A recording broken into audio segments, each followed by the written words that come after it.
You are listening to a free version of the Majority Report with Sam Steeder. To support this show and get another 15 minutes of daily program, go to majority.fm, please. The Majority Report with Sam Steeder. It's Thursday, November 29th, 2018. I'm Michael Brooks on a Michael Thursday, and this is the 5-time award-winning Majority Report. We're broadcasting live steps from the industrially ravaged Gowanus Canal in the heartland of America, downtown Brooklyn, USA. On today's program, Mike Mariani. He's a contributing writer at GQ. We're talking about the FBI. Are almost all terrorism cases you read about in the news elaborate entrapment cases? And what is the incentive structure, the numbers game inside the FBI that preys on mentally unhealthy, socially vulnerable individuals and hooks them into contrived terror plots? All in a day's work. All in a day's work. The FBI, talking about that with Mike Mariani. Michael Cohen pleading guilty to lying to Congress about a potential business deal between Russian investors and the Trump org. Donald Trump, of course, has some incredible sound in response to that. We'll get to that. We are.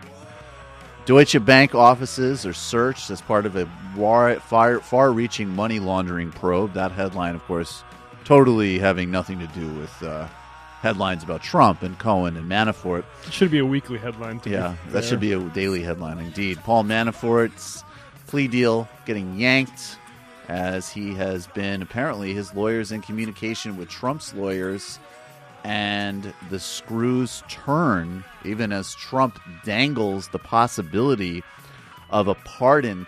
Late night calls between ultra sleaze Roger Stone and ultra sleaze Donald Trump is drawing the attention of actually slightly sleazy Robert Mueller, because he's one of the reasons that we have these FBI entrapment problems. But it's catching his attention. He's entrapping the right people this time. He's entrapping the right people this time, and it's not exactly entrapment, I don't think.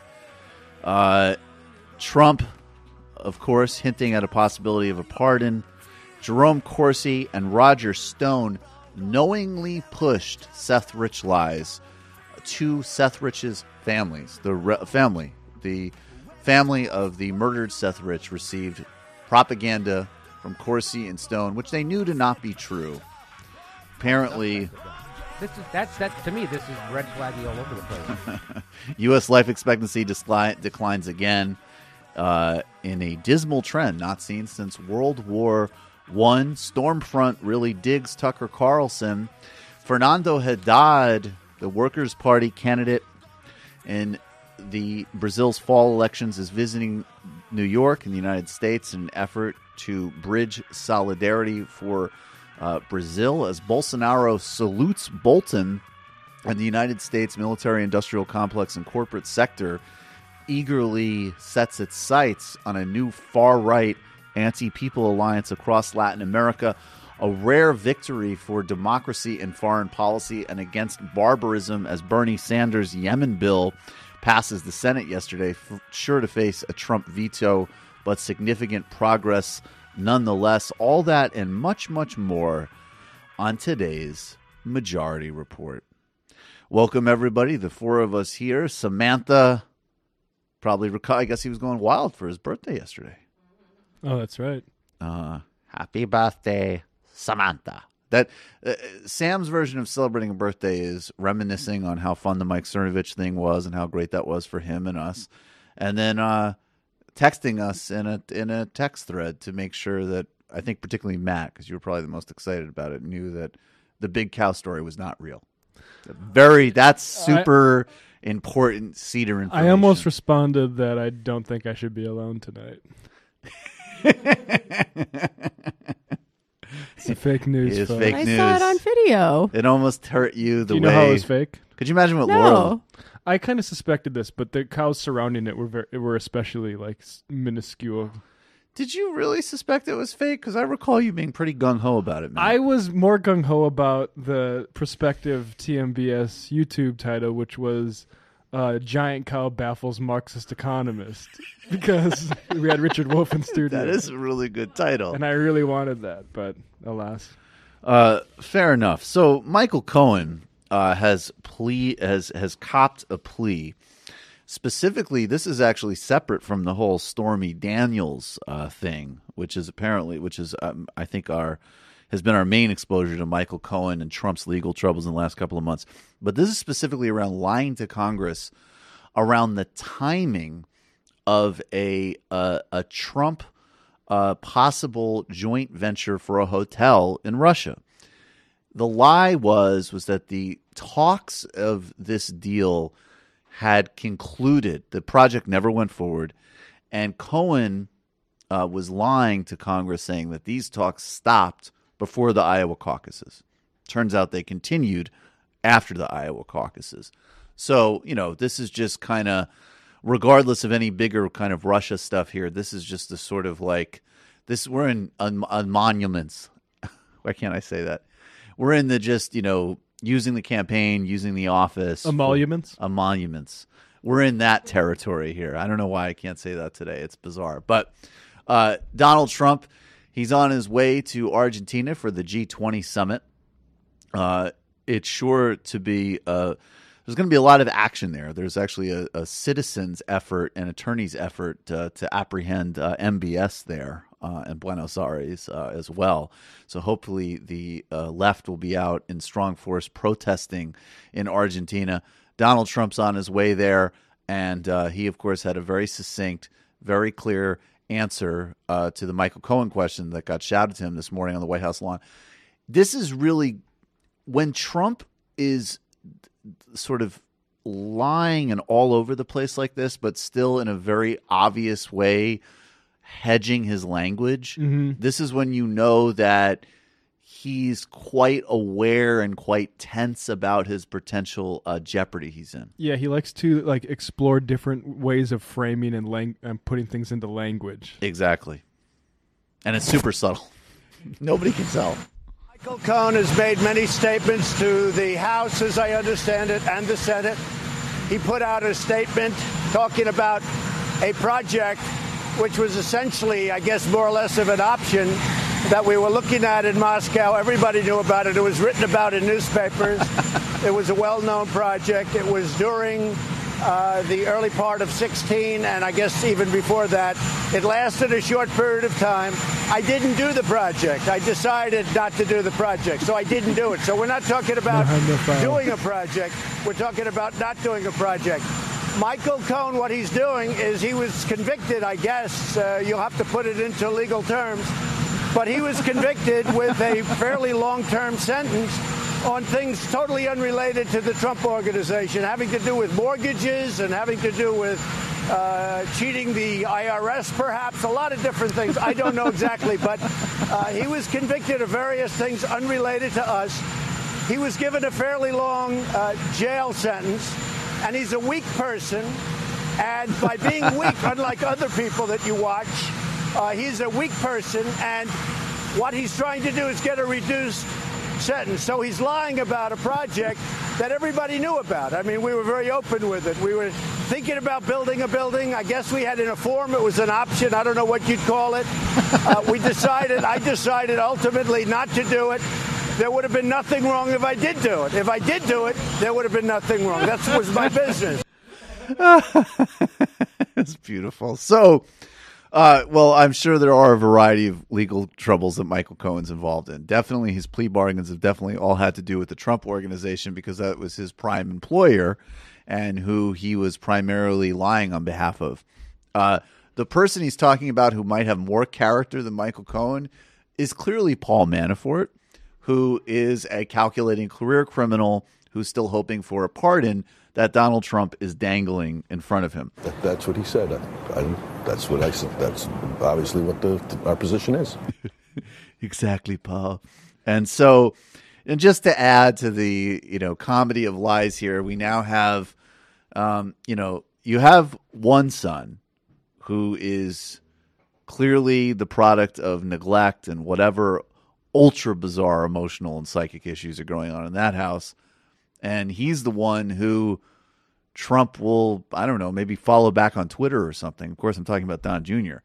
Then you have the other son who there's just a lot of basic misfortune with this guy. And he's the true embarrassment. And this clip is not helping. Every time there's an international incident, they say, well, the president's too nice to Vladimir Putin. That's because he has so many investments in Russia. He says he's too open to letting this investigation play out. That's because he has investments in Saudi Arabia. You're running the Trump organization. What's the reality? There's zero investments in Russia. There's zero investments in Saudi. We have absolutely nothing to do with those countries. And by the way, my father's been tougher on Russia than probably any human being in the world. That's what happens when you give offensive weapons to Ukraine, right? Obama never did that. So what happens when you promote American energy? You take away their largest financial, stream, which is oil. I mean, that's what built oil and gas is what built Russia. And all of a sudden we're saying, hey, you know what? Why don't you buy American oil? We've got a lot of great oil workers. We've got a lot of great energy in the U.S. How about this? We'll supply you all the energy you could ever possibly need. Don't buy it from Russia. Have you talked to your dad about? Okay. So obviously we'll start. He's lying. There's relationships with Russia. We know this. Then Saudi, well, maybe look to Jared Kushner on that relationship. Then there's, okay, yes, this actually is important to bear in mind for the resistance types. And I'm not somebody, I think that people needed a much smarter, more nuanced perspective about what happened in Ukraine several years ago. There was obviously a fascistic far right that opposed a Russian presence there, but there was also a left-oriented democracy movement, and it's complicated. And I'm not interested in excusing Russian Monroe policy any more than I'm interested in excusing U.S. Monroe policy in terms of controlling its neighbors. That being said, it was great that Barack Obama didn't fuel that conflict by giving offensive weapons to Ukraine. And there's a lot of neoliberal hawk idiots, and that was a subtle but hugely important difference between Obama and Hillary Clinton, because she did want to ramp up the weapons capacity of what's sent to Ukraine. So if this becomes another thing where you're pushing Trump to cover up these bizarre connections, which really are going to amount to questions of oligarchy and corruption with the Russian regime, to fuel an ultra-hawkish NATO expansionist policy, along with what he's already doing with arms control, that would be, well, just be polite, very short-sighted. And the third point is I don't think any oil-producing country that is blocking the transition to a post-fossil fuel world is going to be extremely happy with the Trump administration's approach to energy, including Russia. Yeah, anybody going through an FBI investigation, there's sort of an unfairness, like as we'll sort of discover in the interview coming up, I think. Right. That it's sort of like running hurdles in a pitch dark gymnasium. But with the Mueller investigation, the reason I'm not so concerned about the unfairness is that it's like making the worst people in the world to run through that hurdle. Yeah, they're the worst people on earth. So and there's going to be things there. I mean, that's the thing that's so funny about it. It's like, if there's nothing to the Russia thing, and I think it's proven at this point, there's definitely something to it. But even if there was nothing to it, if you put a team of forensic investigators on the Trump organization's finances, exactly. I mean, are you kidding me? It's going to be hard for them to not run into something like if you didn't find multiple global crimes, I would be shocked, like genuinely. I still think that they're going to get out of it somehow. Who, everybody? I mean, not everybody. Okay, not everybody, but like Trump and his top guys. I mean, I don't think Manafort's going to go. Manafort's not. Manafort's there, but anyway, I mean, whatever. Regardless, so bleed him out for 2020. Whatever way you spin it, it's not good politically for him to have to be on the lawn talking this nonsense. That's not a good look. And yeah, elites usually get away with things. 2018 has been a difficult year for human rights, but have you ever wondered how rights abuses are documented around the world? You probably have, with the sheer volume of global crises we're seeing, from civilian casualties in Syria to ethnic cleansing in Myanmar to the caging of children on U.S. borders. It's critical that we expose truth in order to defend rights of all and bring those responsible to justice. Human Rights Watch does just that. They're an independent, nonprofit organization known for their accurate fact-finding, impartial reporting, and targeted advocacy, often in partnership with local activists and human rights groups. They accept no money from any government, but rely on the support of informed, dedicated people just like you. So if human rights are important to you, visit hrw.org/majority to make a donation and support its vital work around the world. When you do it, not only is your gift tax deductible, it will be matched dollar for dollar until 2019. That means your donation will go twice as far to advance justice and defend the basic dignity of the people who need it most. Again, that's hrw.org/majority. We'll be right back with Mike Mariani on the Majority Report.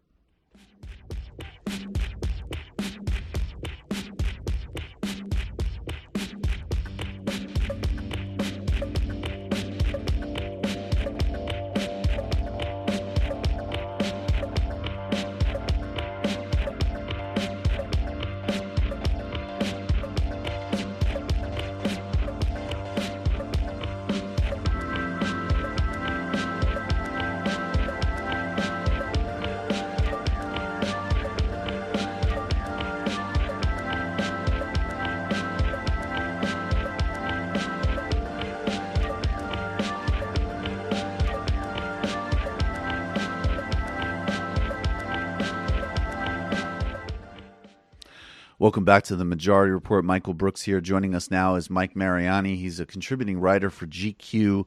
His piece, "The Would-Be Terrorist versus the FBI," was released on the November 20th issue of GQ. Mike, tell us about this 26-year-old, or in 2010 he was 26 years old, Matthew, and I'm going to butcher this, Matthew Llaneza? Matthew Llaneza. Matthew Llaneza. Who was he? Where did he grow up? And how did he come to the attention of the FBI? Yeah, absolutely. So Matthew Llaneza, he grew up in Mesa, Arizona. It's near Phoenix, somewhat close to the border with Mexico. He grew up living with his grandparents and his mom. His mom had him when she was pretty young, so her parents helped out quite a bit raising him. Eventually, he moved up to the Bay Area. His dad actually had moved up to the Oakland, San Francisco Bay Area when he was really young. So he went up there, presumably to look for work. He really couldn't find very much work in Mesa. From his perspective, it was kind of plagued by drug cartels and drug dealing and just a lot of just crime and perilousness. Mm-hmm. So he moved up to the Bay Area in his Winnebago. This is around 2010. And sometime in late 2010, the court documents are a little bit vague on exactly what happened, but sometime in late 2010, Matthew made one or multiple social media posts ranting against American foreign policy and expressing sympathy for jihadist groups or overseas terrorist organizations. And it was that social media post, that first alerted the FBI to Matthew Llanneza's existence. And then one other thing, just in terms of setting up his background, and this is a really well-written piece, and there's a lot of detail and nuance to it. He goes and he spends time with his father, and his father's concerned about his son's mental health, and he's concerned about the security of his new family. But could you explain that a little bit? There's a concern about him, but it's not. He didn't actually he wasn't threatening people in his immediate vicinity, and he had a gun collection, but he never harmed anybody. Is that right? And what happened as a result of his guns being discovered in 2011? Exactly right. So he only had one gun. It was a gun that he actually had registered in Arizona. When he moved across state lines, it became illegal in California. he either wasn't aware of that or didn't make the proper accommodations to adhere to the new state laws. So he did have a mental health episode, or a mental breakdown, if you like, in April, I believe, of 2011. This was after he'd been living in his Winnebago on the curb in front of his father's house for some time. He said some things that were disturbing to his father. We don't know exactly what they were. Some court documents implied that they might have had to do with him taking his own life. So it could have been kind of suicidal language. Mm-hmm. Again, we really don't know, though. It's hard to say. So some aspects of that incident are vague. But it was enough that his father reached out and had medical personnel come to his house. They decided that he was unstable enough that it warranted what's called a mental health hold. And that's a 72-hour psychiatric hospitalization, an involuntary one.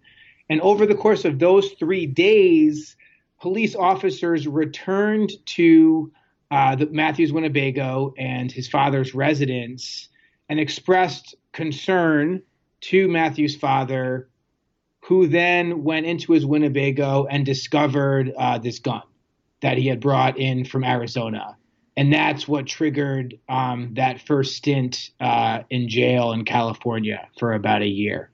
He got a year bid just for that unregistered gun, and in the context of what was already was a basically a concern about his mental health.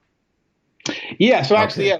And the biggest upshot of that episode was that during those 72 hours, he was diagnosed with bipolar disorder and paranoid psychosis, right? Which, is a very severe diagnosis. And it in some ways came out of nowhere because he really had no history of being diagnosed. He did have an elaborate history of unusual behavior and thought patterns, but he had never really gotten adequate mental health treatment for it.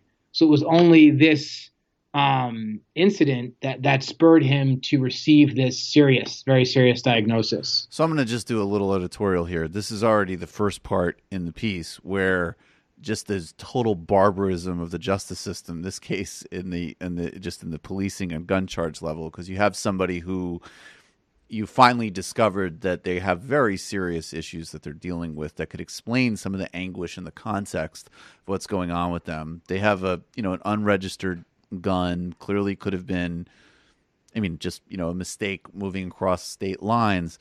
And instead of an effort to help this guy, they're going to stick him in prison for a year, and that's going to be the upshot of his diagnosis. So already we're in just this incredibly cruel, barbarous territory. Now, let's run a parallel track for a second. So this is what's happening with this troubled young man that really could use our help. We're also in a post-September 11th world, and the FBI is shifting and pivoting its resources and its focus to terrorism. Obviously, there's a real reason behind this. Of course, September 11th is a real thing. There are actual terrorist groups, but the whole infrastructure of the bureaucracy is sort of reorienting towards terrorism. Robert Mueller, who was then the FBI director, increased the number of joint terrorist task forces throughout the country, which were first introduced in the 1980s. I'm going to quote from you really briefly. Sure. JTTFs work to ferret out terrorist plots through monitoring, surveillance, investigation, and not least the cultivation of sources on the ground. These sources, known as informants, work to get close to individuals as a group or task force believes may be capable of committing a terrorist crime.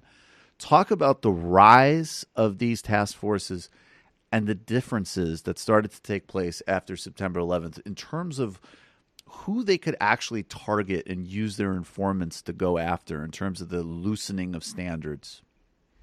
Yeah, absolutely. So, in addition to reporting on Matthew's story, I obviously did want to parallel that with how things had changed since 9/11 in terms of the FBI, its counterterrorism division, and its sting operations. One of the people I reached out to is a man named Michael German, who was an FBI agent for, I think, maybe 12 or 13 years, and now is a really strong whistleblower, basically, for its behavior, its tactics, like you said, its standards since 9/11.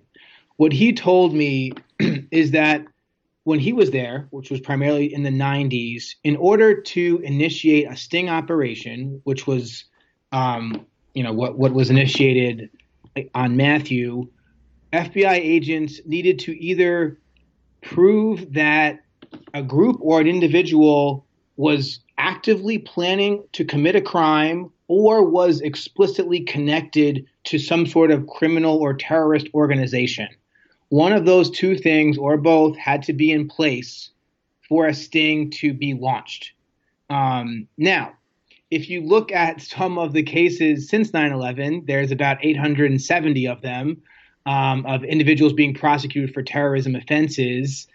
And you just start to look at brief descriptions of a lot of them, or dig deeper, you'll find that in many cases, neither of those things are in place. These people, Matthew included, have zero actual concrete connection to a terrorist organization, and were not explicitly planning a criminal act.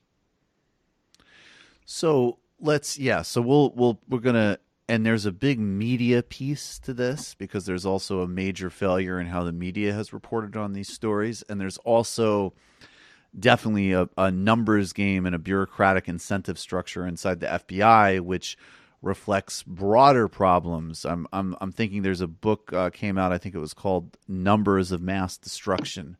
I forget the author's name, but she talks about the problem with these quantitative targets across the board in business and in law enforcement, creating these incredibly unjust and crude social outcomes. And the same thing's going on with the FBI.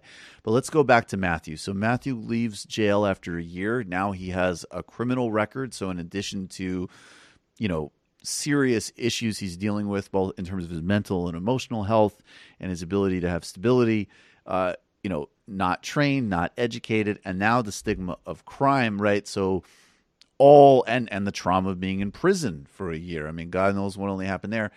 And all of a sudden he lucks out, or appears to luck out. And this is in some ways another gut punch if you're reading this with any empathy. He gets offered a job. He basically working for a small plumbing outfit. Explain that and what emerges out of this plumbing job. What's really going on there? Yeah, so he gets out of prison. He has the felony on his record, or the crime on his record. There's the stigma, but more importantly for him, there are all the fees and costs associated with going through the court system, going through the criminal justice system. So he had to pay a monthly probationary fee. He owed his lawyer a certain amount of money. And there may be one or two other expenses that I'm not remembering. But it amounted to several $1,000s, which for him was a lot, that he had to find a way to pay for. And this is as soon as he's released from prison. Eventually, he did have to sell his Winnebago, which I'm assuming was his most valuable possession, his most valuable property to his name. And at a certain point, after he was released, he did find a job at a plumbing company in the Bay Area. It seemed like something of a godsend at the time because he really couldn't get any work, not even, day by day manual labor type of stuff. So he was desperate, desperate for employment, desperate for a steady paycheck. This comes out of nowhere. Furthermore, one of the people at the plumbing company, it seems like it was a supervisory relationship, was also really benevolent towards Matthew. Helped pick him up and drop him off, helped him get food when he needed food, was just really solicitous and really helpful in terms of Matthew just getting his life together and kind of just surviving on a week-to-week basis. Now, what's really going on, what Matthew obviously had no idea about at the time, is that this person at the plumbing company is an FBI informant. and he has been dispatched by the FBI to feel out Matthew's feelings about America, about overseas jihadist groups, and more importantly, his willingness to act on those sentiments and on those ideologies. And they have conversations. Again, court documents are somewhat vague on the real concretes and specifics of those conversations, but it seems clear that they talk about Matthew's interest in aligning himself or joining overseas terrorist organizations. And this starts to evolve, and Matthew's, claiming Islam at this point. Then there's a cousin, I think, that comes in who's supposedly connected with the Taliban, and they start to spell out this elaborate, and in this case, right, so I would say for me, just stipulating, and obviously some of these cases here where the FBI kind of takes a troubled person and sets up a scenario for them, that's a problem structurally. But, in some of these cases, obviously these people, even though it was all imaginary, they're agreeing to do acts that are heinous. They would kill a lot of innocent people. Matthew actually doesn't want to have, he wants to basically blow up a building when no one's in it, if I read you correctly. And then there's this whole fantastical scenario about how that will lead to an American Civil War. My point being is it's not even really a traditional this is something that the Pakistani Taliban would want, or ISIS or something like that. It's very much, it's almost like something out of an Alex Jones conspiracy or something. And they're feeding this plot to him the whole time, and then they also tell him, they basically also paint, and I want you to fill it in a second, this amazing fantasy life if he does this. So thinking of somebody who's totally marginalized, has very tenuous connections, suffers these mental health problems, and they tell him not only, forget getting rewarded in heaven, right? If you do this, we're going to take you to somewhere in South Asia, I think Pakistan, and we're going to set you up nice. Yeah. What did they tell him? Yeah. That's exactly right. I mean, the first thing, the point that you make, which I think really can't be highlighted enough, is Matthew's scheme that he comes up with is not connected really in any way with traditional, what we think of as a terrorist attack, or something that is motivated by religious extremism in any way. What he wants to do, just briefly, is he wanted to make this bank bombing, which again, he insisted, he was serious about, did not inflict any casualties, look like something that was planned and executed by a right-wing militia organization, which then would trigger a harsh and vicious federal governmental response, which would then in turn spark either another response from a smattering of right-wing groups and organizations, or all-out civil war. And so when I discovered that plot, that scheme, that idea, the fact that he had come up with this idea and his relationship to cause and effect, and the fact that he actually thought that this was in some ways plausible, and that this causal chain would really be triggered by this bombing, to me, it was just such a powerful demonstration of this is where this individual is mentally. This is what his relationship to reality is. And yet it didn't really seem to cause people to bat an eye in terms of continuing with the sting operation. You say that even at one point, the informant or somebody involved in setting up this whole scam on Matthew with the FBI actually said, this guy isn't a threat. Yeah. So in the defense sentencing memorandum, there are a handful of exhibits which I was able to get my hands on, and some of them are conversations with the informant at the plumbing company. And at one point, he describes Matthew as harmless. He also talks about how I don't know if you want to get into this at another point, but Matthew was on a lot of medication in 2012. So he talks about how Matthew could, quote, barely hold a shovel at work because of, presumably, it doesn't say this explicitly, but it seems quite clear or more than likely that it had to do with all the medication he was on or the medication that was being introduced to him over and over as they tried to find something that was the right fit for his disorders. And so in addition to being mentally ill, I mean, he was on meds that he was having a lot of trouble negotiating, and that were making each day probably seemingly disorienting to the point where he couldn't even hold his tools at work. So, and nothing gives pause. They go forward and they eventually set up a fake bomb. They do the whole thing. He's arrested. And then I think there's a couple other things that sort of spill out of this. I mean, one is, well, first let's focus on the FBI.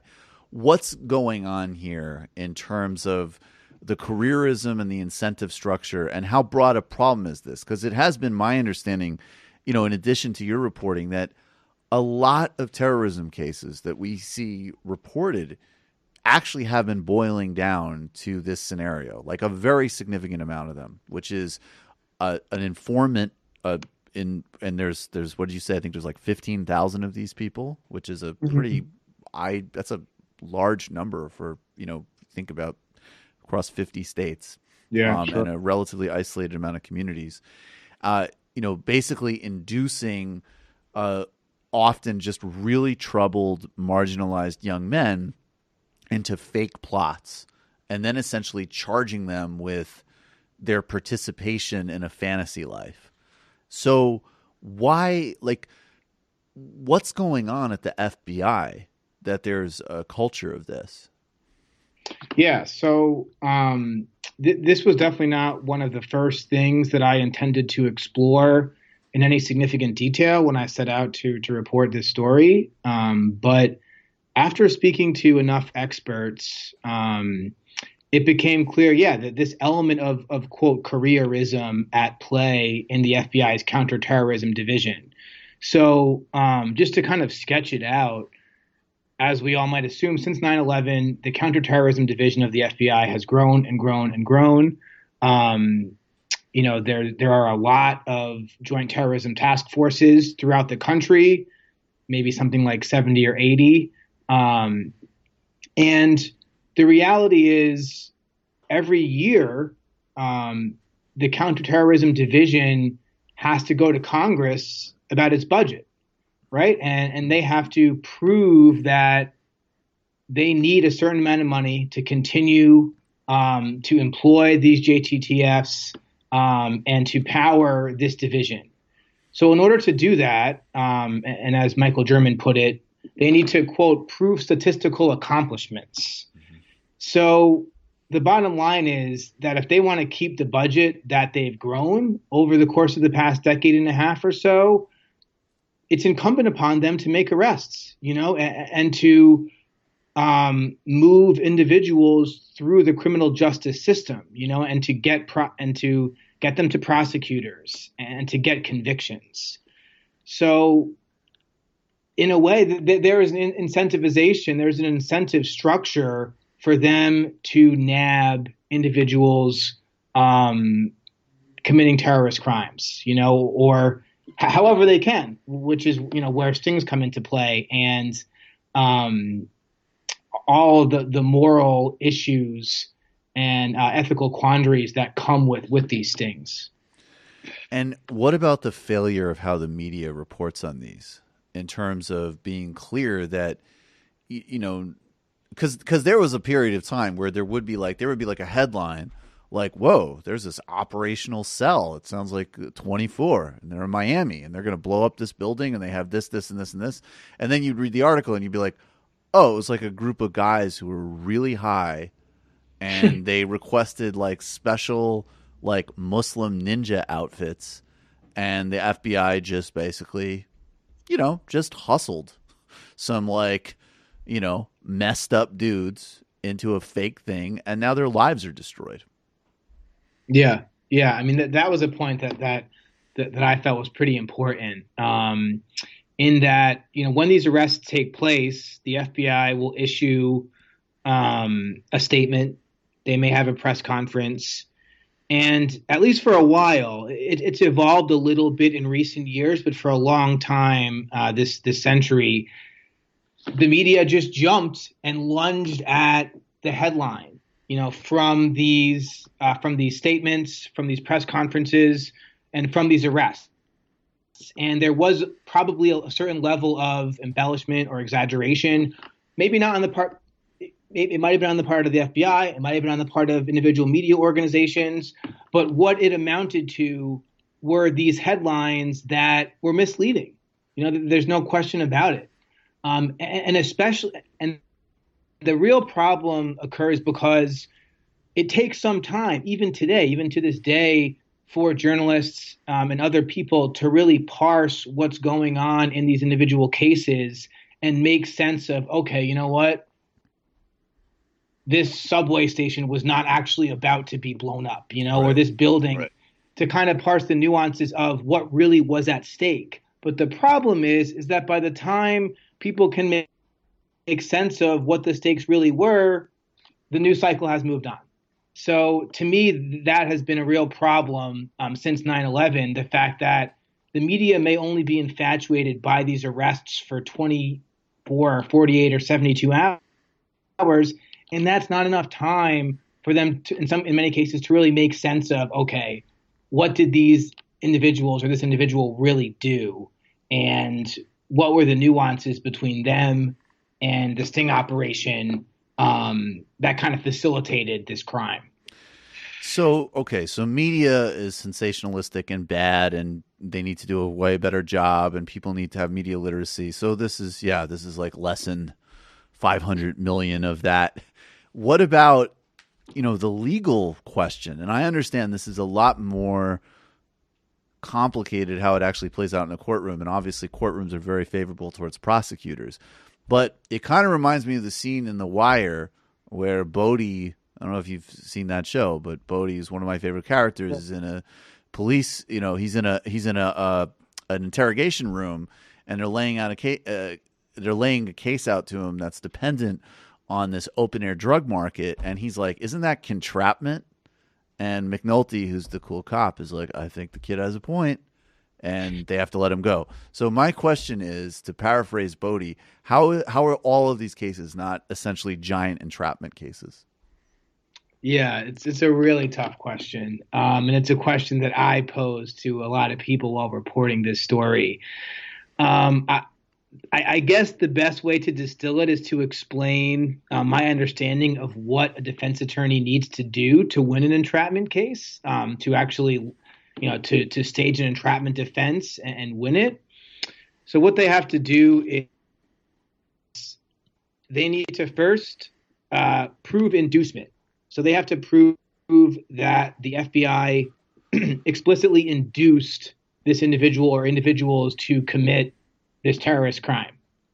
And that already is really fraught with gray areas, because it's so hard to tell how the conversations begin, how the planning begins. Usually it's between, two or more people. So being able to really isolate inducement is extremely difficult. And then the second thing that they have to do, the second bar they have to clear, is they have to prove that their client had no predisposition to commit this crime, which is also extremely difficult.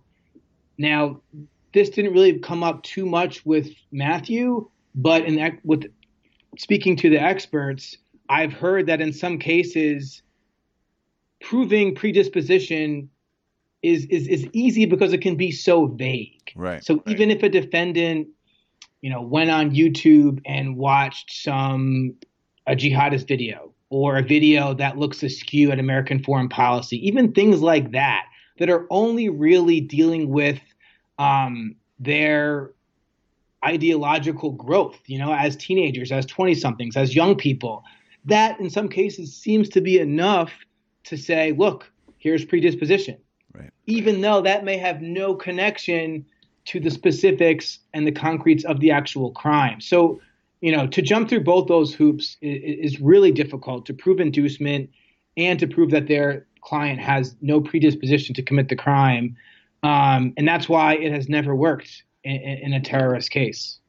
It has never worked. And even in the most ludicrous cases, it's never worked because we're in thought crime territory. I mean, because you really are just saying essentially like, well, hey, and let's make it really high quality here. This guy watched he watched a Noam Chomsky video on U.S. supported coups. That seems hostile. Right. I mean, that's right. That's the logic of it. Exactly. Yep. And those are just, that's like an intellectual, it's like, it's the world of ideas. Right. And they're seemingly using that in some cases from my reporting to prove just predisposition. Right. Okay. So it's really clear what the situation is, and it's very clear what the incentive structure is. This piece is excellent. There's also a piece, I think it's called The Terrorism Factory. It's a book, if that's The Terror Factory by Trevor Aronson, which came out in 2013, but you referenced, and that's still a really important book, holds up well for explaining this phenomenon. Yeah, absolutely. Where is Matthew now? Have you been in touch with him? And what, as this system from the local police to the FBI have just been totally grinding and, destroying this human life. Where is he? What happened to him? Have you spoken to him? Yeah. So he's at federal prison in Oregon. Oregon's one federal prison. Over the summer spring and summer when I was reporting this story, I reached out to just about anybody I could get contact information for in his family, and then him too. And the one person I actually was able to get through to was Matthew. We spoke through email, and then we spoke on the phone, and I had maybe 12 or 15 phone conversations with him over the course of the summer. He's going to be in prison for another 7, 8, 9 years. I don't know the specifics of if there is any eligibility for parole. I'm not sure if there is in federal when dealing with federal crimes. But yeah, he's there. He's there for a long time. I think that when I spoke to him, it was probably one of the first times that he was really revisiting what happened in 2011, 12, and 13 and trying to kind of analyze it and examine it and make sense of it. I think it happened so fast. His mental illnesses and his medication may have made some parts of it a blur to him. And he just was trying to dissect it on the phone with me. Well, and also when in the interview with him and people read it, like it's the way even you can kind of trait some of the things that he's been afflicted with in terms of just going right back to the beginning of the interview, like his misperception of just how dangerous and baroque his environment was of Mesa, Arizona, like really thinking that like experiencing the world like it was like a scene in Sicario over and over and over again lines straight up to this delusional plot, right? So up till his interactions on the phone with you, where he still has a lot of, very serious paranoia about the world. And of course, what's just so depressing and gutting about it is that intuitively his paranoia becomes right, because in fact, one of the most powerful agencies in the United States and his false friends all are actually on a conspiracy to destroy his life for their own, various forms of advancement. And that's kind of the most gut-wrenching irony of the piece for me.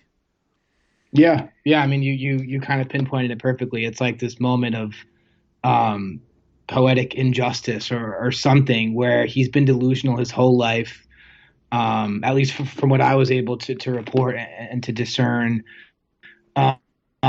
And he has overestimated the level of danger around him for such a long time.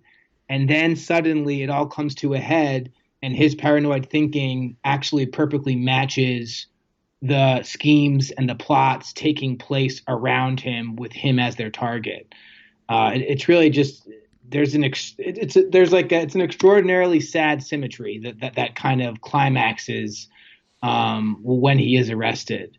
And like I said, just because it makes for an interesting insight in the story doesn't make it any easier for him. Obviously he has to deal with these awful consequences. But yeah, it's Mike Mariani. The piece is The Would-Be Terrorist versus the FBI. It's in GQ. It's indispensable reading. Please go out, read it, share it widely. It's a very well written, very human story, which opens the door into this really enormous abuse by the FBI, the terrorism complex, and federal prosecutors in the post 9/11 era, and the human costs of it, as distilled in Matthew. Mike, really appreciate your time, man. Thanks so much. All right, thank you so much for having me. Of course. All right, folks. I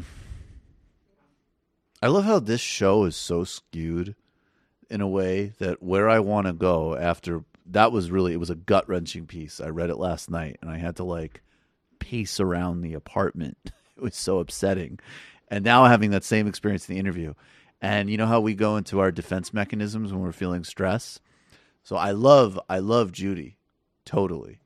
So please do not. But I did want to go into don't you love fucking Robert Mueller? I was like, no, I don't love fucking Robert Mueller. God damn it. Seriously.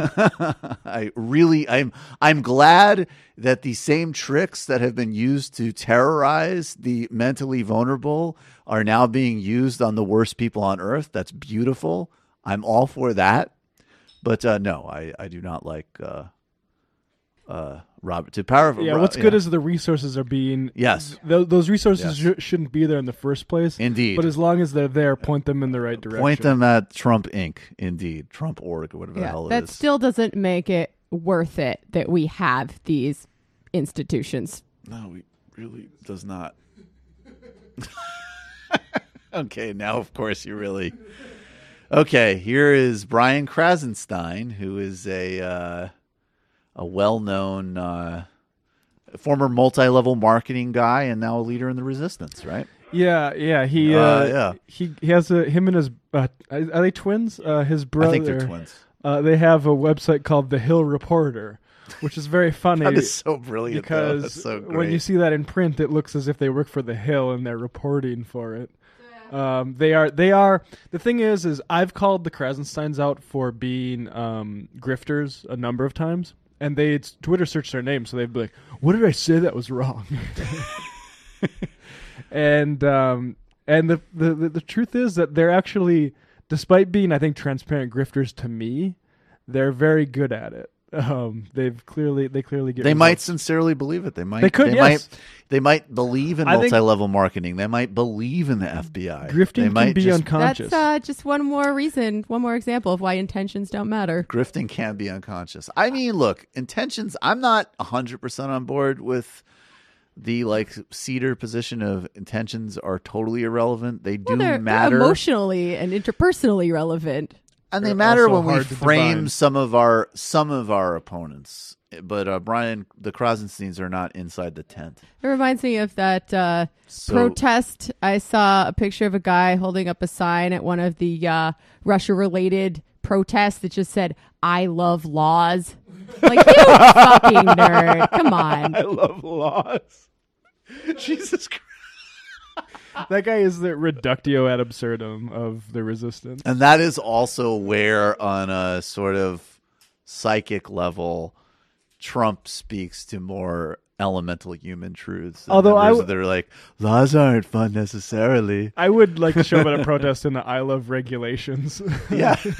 I mean, it's possible. I love the regulatory state. It's possible that was, an Antifa guy who had to make a new sign real fast as a disguise after smashing a Starbucks Yeah, or the most something. unconvincing. That would be fucking funny if everybody, like a black bloc It's person, a black bloc person they going just, like, undercover. brick a Starbucks and Yeah, for black put on a cardigan and it's like, respect the FBI. for the black bloc. For the black bloc, going undercover is taking your mask off and having a really lame ass. Yeah. Well, there Sort is of a like, movement. wait for the Mueller report. There is a sort of a movement now to have like a normie block so they can't really tell who you are, which I think is much smarter. That would be much smarter. That's very smart thinking. That I should mean, be. the IRA had Sinn Féin, guys. I mean, look, the optics of these things is secondary importance to the underlying, material concerns, et cetera, et cetera. But there's something to be said about, like, look at the picture with the Ferguson girl with her prom dress on, right? Like, that was big, right? Exactly. You got to play the media game to a certain extent if you're going to be playing the 100%. game. You got to do the people who came out the day after Charlottesville, suburban people being like, get the fuck out of here, you racist morons ruining our town. And that's also to counterpoint, because you never can count on NBC to cover it right. So they'll have the Identity Europa guy and be like, well, what do you know? He brushes his teeth and he hates Jews. He says he's not racist. Yeah, he says he's not racist. Whoa. But you got to play that game. So therefore, you do need the equivalent of... There's a reason they play I'm that a game. normal person who happens to have taken World War II seriously. Like, I trust Captain America. Therefore, I hate fascists. I'm going to signify Thanks for to you me, Frank. right up front that we don't have a lot in common. Yeah, exactly. And it's just not good strategy. On Tuesday, we had an amazing time with Professor Richard Wolff, and now you can get all... Will you want to just throw that up for a second, Matt? The Michael Brooks Show YouTube page. Just want to say for a second that there's a huge amount of clips there now. So you can really get a feel of the show. And no ads. And no ads yet. We haven't monetized it yet because our free speech is being hindered by We're being YouTube. suppressed We're and being shadow suppressed. banned. We're being suppressed and shadow banned. But yeah, look, we have pieces on Brazil, what needs to be said, the race, Democrats, race and economic anxiety. We have Richard Wolff, Woke Bros with Waz and I. We're covering why beer is ruining, capitalism is ruining beer. We had a lot. I mean, obviously, as you'd expect, a lot more global stuff, a lot more kind of pop culture, but also IDW, Marxism. It's really fun. Great clips with Richard Wolff and ContraPoints this weekend. Go subscribe to the YouTube channel. And from now on, the live Tuesday Michael Brooks Show will be streaming live on Michael Brooks Show YouTube channel. This Sunday, an illicit history of logic with Ben Burgess for patrons. It's an interesting conversation on can tool logic be rescued from the sophistry of the right, and also kind of interesting historical philosophy lesson. And you do not want to miss any of the post games, particularly, of course, the ones that just happened. Richard Wolff. So patreon.com/TMBS, patreon.com/TMBS, well on our way. And come see us at the Bell House, February 1st. Michael Brooks live show. And of course, come to the Majority Report live show January 12th, also at the Bell House. January 13th, also at the Bell House. Both links to those tickets, both Majority Report and Michael Brooks Show live shows, are at the majority.fm homepage. Buy them fast because they are going fast. Jamie. All right. So as you all know, Sean and I were on vacation for 10 days, so we don't have a lot of new stuff for you, but we did unlock our Real Maoist Hours, wherein we read a document, possibly real, possibly fake, about the Florida Communist Front's plan for a protracted People's War in the Florida Everglades. People got mad at us because they're like, oh, it's fake. It's obviously fake, but it was still fun. It was a fun bit of satire that hit pretty close to home for some of the more adventurous elements of the left, and it was fun. I'd also like to plug a couple of events that the DSA is putting on, including the holiday party this weekend. If you're in the New York area, The New York City DSA is throwing its annual holiday fundraising party. It's called Reds Need Green, a DSA fundraiser. There'll be a performance from Shilpa Ray, really, really awesome musician, kind of bluesy, punky, sexy, amazing. And that's from 8 to 12. I'll put a link in the episode description. Also, this ties in with a lot of things we were just talking about in the interview. The Libertarian Socialist Caucus and the Black Socialists of America have worked together to put on a panel on the history and effects of COINTELPRO tonight. Nice. Yeah. COINTELPRO. At Star Bar in Bushwick, featuring Jamal Joseph of the Black Panthers, who actually did a number of years in prison, who can talk about its effects on him personally and on the organization, as well as... yeah, COINTELPRO, very important thing to understand. Yeah. That's awesome. As well as Michael Stephen Smith. And yeah. Awesome. Well, if I wasn't going to a Fernando Haddad event tonight, I would go to that, actually. Matt. Literary Hangover is my podcast. And it's check good. Check that baby out. Short and sweet. All right, folks, we'll see you in the fun half.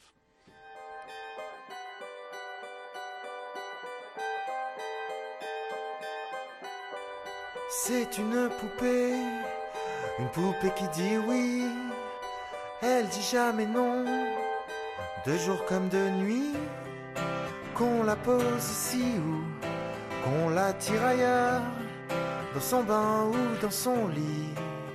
Elle dit jamais non, dit jamais stop,